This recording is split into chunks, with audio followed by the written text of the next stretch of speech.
Hello കൂട്ടുകാരെ, എല്ലാവർക്കും സുഖമല്ലേ? അപ്പോഴൊരു മിക്സിയുടെ ജാറിലോട്ട് ഇതുപോലെ അരിഞ്ഞെടുത്ത് നമ്മുടെ വെണ്ടയ്ക്ക ഉണ്ടല്ലോ, അതും ഒരു 2 തക്കാളിയും കൂടെ ചേർത്ത് ഉണ്ടാക്കാൻ പറ്റുന്ന നല്ല അടിപൊളി ഒരു റെസിപ്പിയാണ്. അപ്പോൾ ഇതെങ്ങനെ ഉണ്ടാക്കുന്നത് കണ്ടു നോക്കാം. അതിന് മുന്നേ ചാനൽ സബ്സ്ക്രൈബ് ചെയ്ത് ആരെങ്കിലും കാണുന്നുണ്ടെങ്കിൽ പ്ലീസ് ഒന്ന് സബ്സ്ക്രൈബ് ചെയ്തേക്കണേ. അപ്പോൾ ആദ്യമേ പറയാം, ഉണ്ടാക്കാനാണെങ്കിൽ വളരെ സിമ്പിളാണ് കേട്ടോ, പക്ഷെ നല്ല ടേസ്റ്റുമാണ്. അപ്പോൾ അതിന് വേണ്ടിയിട്ട് ഒരു പാൻ ഒന്ന് അടുപ്പത്തേക്ക് വെച്ചിട്ട് അതിലേക്ക് കുറച്ച് നല്ലെണ്ണയാണ് കേട്ടോ ഞാൻ ചേർത്ത് കൊടുക്കുന്നത്. നല്ലെണ്ണ വേണമെന്ന് നിർബന്ധമൊന്നുമില്ല, സാധാരണ വെളിച്ചെണ്ണ ഉണ്ടാക്കിയാലും മതി. വെളിച്ചെണ്ണ ഒന്ന് ചൂടായി വരുമ്പോഴേക്കും ഇതിലേക്ക് ഒരു 8-9 വെളുത്തുള്ളി അല്ലി ചേർത്ത് കൊടുക്കുന്നുണ്ട്. ഇനി നമുക്ക് എരിവിന് എത്രയാണോ ആവശ്യം അതിനനുസരിച്ച് വറ്റൽമുളക് ഞാനൊരു 3 എടുത്തിട്ടുള്ളൂ. ഇനി ഇതിലേക്ക് നമുക്കൊരു 2 തക്കാളി, അത്യാവശ്യം വലുതായിരുന്നു കേട്ടോ, അത് ഇതുപോലെ ഒന്ന് ചെറുതായിട്ട് അരിഞ്ഞ് ചേർത്ത് കൊടുക്കുന്നുണ്ട്. ഇനി ഇതിലേക്ക് നമുക്ക് കുഞ്ഞുള്ളിയാണ് കേട്ടോ ചേർത്ത് കൊടുക്കുന്നത്. ഞാനിതിലേക്ക് ഒരു 3 കുഞ്ഞുള്ളി ചേർക്കുന്നുണ്ട്. എൻ്റെ കയ്യിൽ അത്യാവശ്യം വലുതായിരുന്നു ഉള്ളി. അപ്പൊ ചെറുതാണെങ്കിൽ ഒരു 4 5 എങ്കിലും ചേർക്കണം കേട്ടോ. ഇനി നമുക്കിതെല്ലാം നന്നായിട്ട് ഒന്ന് വേവിച്ചെടുക്കാം. ഇതുപോലെ ഒന്ന് വഴറ്റി ഒന്ന് വേവിച്ചെടുത്താൽ മതി. ഞാനിതിലേക്ക് ഒരു ചെറിയ കഷ്ണം പുളിയും കൂടെ ചേർത്ത് കൊടുക്കുന്നുണ്ട് കേട്ടോ. കുരു ഇല്ലാത്തത് നോക്കി, കുരുവില്ലാത്ത ഭാഗം നോക്കി ചേർത്ത് കൊടുത്തിട്ട് എല്ലാം കൂടെ ചേർത്ത് നല്ല പോലെ ഒന്ന് വഴറ്റി ഒന്ന് വേവിച്ചെടുക്കാം. പെട്ടെന്നായി കിട്ടും കേട്ടോ, പെട്ടെന്ന് വെന്ത് കിട്ടും. തക്കാളിയൊക്കെ അല്ലേ, പെട്ടെന്ന് വെന്ത് കിട്ടും. അപ്പൊ ഇതുപോലെ ഒന്ന് വഴറ്റി കൊടുക്കാം. അപ്പോൾ ദാണ്ടെ എല്ലാം വെന്ത് കിട്ടിയിട്ടുണ്ട്. ഇനി നമുക്കിതിലേക്ക് അരിഞ്ഞു വെച്ചേക്കുന്ന വെണ്ടയ്ക്ക ദാണ്ടെ ഇതുപോലെ ചെറുതായിട്ടാണ് കേട്ടോ ഒന്ന് അരിഞ്ഞെടുത്തേക്കുന്നത്. അത് ഒരു 8-9 ഉണ്ടാവും. അപ്പോൾ അത് അതിൻ്റെ തലയും വാലൊക്കെ കട്ട് ചെയ്തതിന് ശേഷം അരിഞ്ഞെടുത്തതാണ്. ഇനി ഇതിലേക്കിട്ട് എല്ലാം കൂടെ നന്നായിട്ട് വഴറ്റിയെടുക്കാം.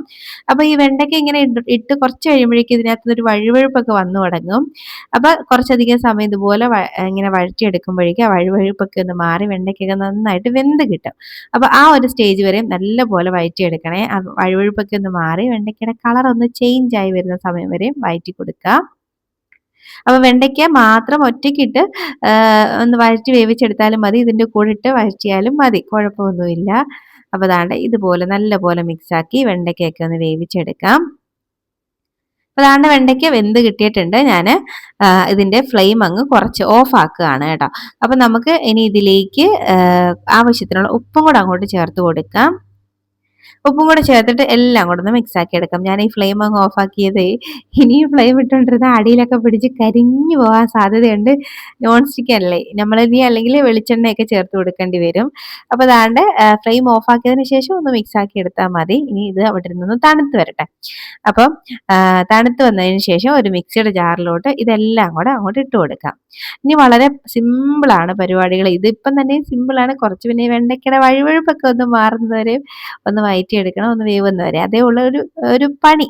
ബാക്കിയെല്ലാം വളരെ സിമ്പിളാണ്. കുറച്ച് കഷ്ടപ്പെട്ട പണി അത് മാത്രമേ ഉള്ളൂ, ഇതൊക്കെ ഒന്ന് വേവിച്ചെടുക്കുന്നത്. അപ്പോൾ ദാണ്ടെ മിക്സിയുടെ ജാറിലിട്ട് കൊടുത്തിട്ടുണ്ട്. ഇനി ഇതിലേക്ക് ഞാൻ കുറച്ച് മല്ലിയിലയും കൂടെ ചേർത്തിട്ട് ഇതൊന്ന് അരച്ചെടുക്കുന്നുണ്ട്. 2-3 വട്ടം പൾസ് മോഡിലിട്ടൊന്ന് കറക്കിയെടുത്താൽ മതി. ദാണ്ടെ ഇതുപോലെ കിട്ടും. അപ്പോൾ ഇത്രയേ ഉള്ളൂ സംഭവം. ഇനി ഇത് ചോറിൻ്റെ കൂടെ ഒക്കെ എടുത്ത് കഴിക്കാൻ എന്തോ ടേസ്റ്റാന്ന് അറിയോ. എനിക്ക് വെണ്ടയ്ക്കയിൽ ഏറ്റവും ഇഷ്ടപ്പെട്ട റെസിപ്പിയാണ് കേട്ടോ ഇത്. ഉണ്ടെങ്കിൽ എനിക്ക് ചോറിൻ്റെ കൂടെ വേറെ കറിയൊന്നും ഇല്ലെങ്കിലും കുഴപ്പമില്ല. നല്ല ടേസ്റ്റി ആയിട്ടുള്ളൊരു കറിയാണ് കേട്ടോ. സൈഡ് ഡിഷാണ്.